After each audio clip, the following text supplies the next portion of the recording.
ଭାରତୀୟ ରେଳ ବିଭାଗରୁ ବହୁତ ବଡ଼ ଭ୍ୟାକେନ୍ସି ଆସିଯାଇଛି, ଯେଉଁଥିରେ ଟୋଟାଲ 5349ଟି ପଦବୀ ରହିଛି।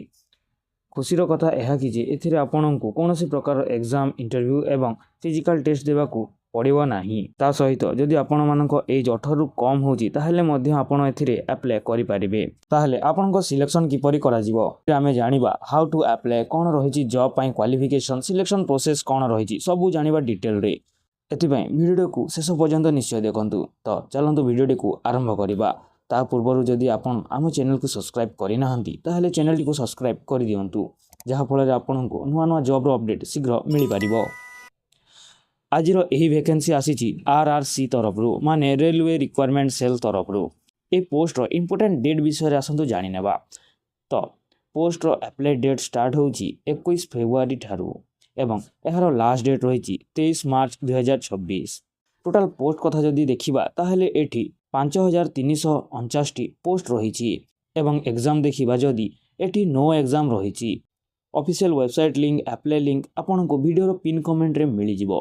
ଏବେ ଦେଖିବା ଇଲିଜିବିଲିଟି କ୍ରାଇଟେରିଆ କ'ଣ ରହିଛି। ଯଦି ଆପଣ ସାଧାରଣ 10th ପାସ୍ କରିଛନ୍ତି ଏବଂ ଆପଣଙ୍କର 50% ପ୍ଲସ୍ ମାର୍କ ରହିଛି ଏବଂ ତା ସହିତ ଯଦି ITI କରିଥିବେ, fitter, welder, machinist, carpenter, painter, digital mechanic, electronic ଇତ୍ୟାଦି ଟ୍ରେଡ୍ରେ ଆପ୍ଲାଏ କରିପାରିବେ। ଏବେ ଦେଖିବା ଆପ୍ଲିକେସନ୍ ଫି କେତେ ରହିଛି।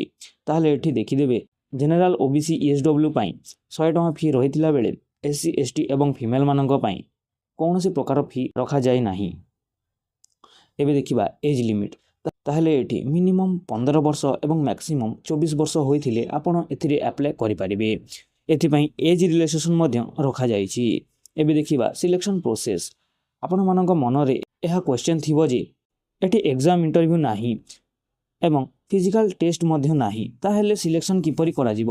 ତାହେଲେ ଆପଣ ସାଧାରଣତଃ ଏଠି ମାର୍କ ବେସିକ୍ରେ ସିଲେକ୍ଟ ହୋଇପାରିବେ। ଆପଣମାନଙ୍କ 10th ପ୍ଲସ୍ ITIର ମାର୍କ ବେସିକ୍ରେ ଆପଣଙ୍କର ଏଠି ସିଲେକ୍ସନ୍ କରାଯିବ। ଯଦି ଆପଣ ଏଠି ସିଲେକ୍ଟ ହେବେ ତାହେଲେ ଆପଣଙ୍କର DV ମାନେ ଡକୁମେଣ୍ଟ ଭେରିଫିକେସନ୍ କରାଯିବ। ତାପରେ ଆପଣଙ୍କର ସିଲେକ୍ସନ୍ କରାଯିବ। ତ ଆପ୍ଲାଏ ଲିଙ୍କ ଭିଡ଼ିଓର ପିନ୍ କମେଣ୍ଟରେ ଅଛି, ସେଠି ଯାଇ ଆପ୍ଲାଏ କରିପାରିବେ। ଭିଡ଼ିଓକୁ ଶେଷ ପର୍ଯ୍ୟନ୍ତ ଦେଖିଥିବାରୁ ଧନ୍ୟବାଦ।